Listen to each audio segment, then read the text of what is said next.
ফোনালাপ ফাঁসের জেরে বরখাস্ত হয়েছেন থাইল্যান্ডের প্রধানমন্ত্রী পেতংতান সিনাওয়াত্রা। দেশটির সাংবিধানিক আদালত মঙ্গলবার তাকে সাময়িক বরখাস্ত করেছে। সম্প্রতি ফাঁস হওয়া একটি কল রেকর্ড নিয়ে ব্যাপক বিতর্কের মুখে পড়েন তিনি। জনতার বিক্ষোভে পদত্যাগের চাপের মধ্যে রয়েছেন থাই প্রধানমন্ত্রী। বিবিসির খবরে বলা হয়েছে, ফাঁস হওয়া অডিও ক্লিপে পেতংতান কম্বোডিয়ার সাবেক নেতা হুন সেনকে চাচা বলে সম্বোধন করেন এবং এক থাই সামরিক কর্মকর্তাকে নিয়ে সমালোচনা করেন। এ ঘটনার পর দেশজুড়ে জনমনে ক্ষোভ তৈরি হয় এবং তার বরখাস্তের দাবিতে একটি আবেদনও করা হয়, যা এখন আদালতের বিবেচনাধীন।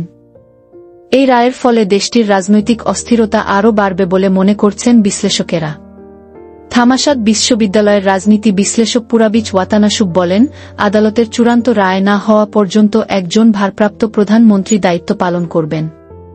তবে এই অনিশ্চয়তার কারণে সরকারের স্থিতিশীলতা আরও দুর্বল হতে পারে। পেতংতান চূড়ান্ত বরখাস্ত হলে তিনি হবেন ক্ষমতাধর সিনাওয়াত্রা পরিবারের তৃতীয় সদস্য, যিনি মেয়াদ শেষ হওয়ার আগেই ক্ষমতা হারাবেন। গত 2 দশক ধরে থাইল্যান্ডের রাজনীতিতে এই পরিবারের ব্যাপক প্রভাব রয়েছে। তার নেতৃত্বাধীন জোট সরকার এমনিতেই টলমল অবস্থায় রয়েছে। 2 সপ্তাহ আগে এক গুরুত্বপূর্ণ রক্ষণশীল মিত্র জোট থেকে সরে দাঁড়ানোর পর পার্লামেন্টে তাদের সংখ্যাগরিষ্ঠতা ঝুঁকির মুখে পড়ে।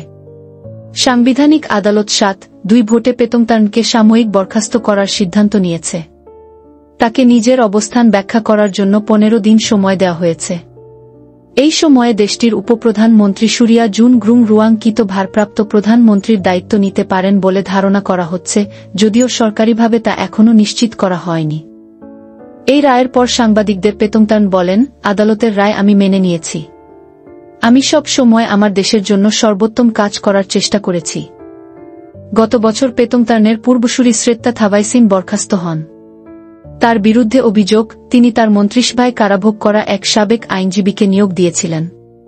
শ্রেত্তা বরখাস্ত হওয়ার কয়েকদিন পরই প্রধানমন্ত্রী হিসেবে শপথ নেন সাবেক প্রধানমন্ত্রী থাকসিন সিনাওয়াত্রার মেয়ে পেতংতান।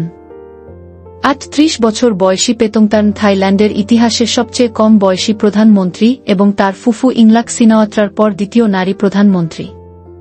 দুর্বল অর্থনীতি চাঙা করার চেষ্টার মধ্যেই তিনি জনপ্রিয়তায় বড় ধাক্কা খেয়েছেন। গত সপ্তাহের এক জরিপে দেখা যায়, তার জনপ্রিয়তা নেমে এসেছে মাত্র 9.2%, যেখানে মার্চ মাসে এটি ছিল 30.9%।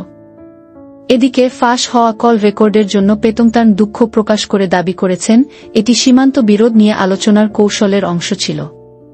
তবে রক্ষণশীল এমপিরা তাকে কম্বোডিয়ার কাছে মাথান্ত করা এবং থাইল্যান্ডের সামরিক বাহিনীকে অপমান করার অভিযোগ এনেছেন। আদালতের এই সিদ্ধান্ত এসেছে এমন একদিনে, যেদিন পেতংতানের বাবা থাকসিন সিনাওয়াত্রাও রাজনৈতিক সমস্যার মুখে পড়েছেন। থাকসিনের বিরুদ্ধে রাজতন্ত্র অবমাননার অভিযোগে মামলা চলছে। 9 বছর আগে দক্ষিণ কোরিয়ার একটি সংবাদপত্রে দেওয়া সাক্ষাৎকারের ভিত্তিতে তার বিরুদ্ধে এই মামলা হয়েছে। মঙ্গলবার তার বিচার শুরু হয়েছে।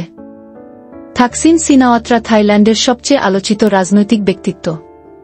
তিনি 15 বছর নির্বাসনে থাকার পর 2023 সালে দেশে ফেরেন। দেশে ফিরে তিনি বিতর্কিত রাজতন্ত্র অবমাননার আইনের অধীনে এই মামলায় জড়িয়ে পড়েন। থাকসিনের ফেরার পেছনে ছিল ফেউ থাই পার্টি ও তাদের পুরনো রক্ষণশীল প্রতিপক্ষদের মধ্যে একটি বড় রাজনৈতিক সমঝোতা।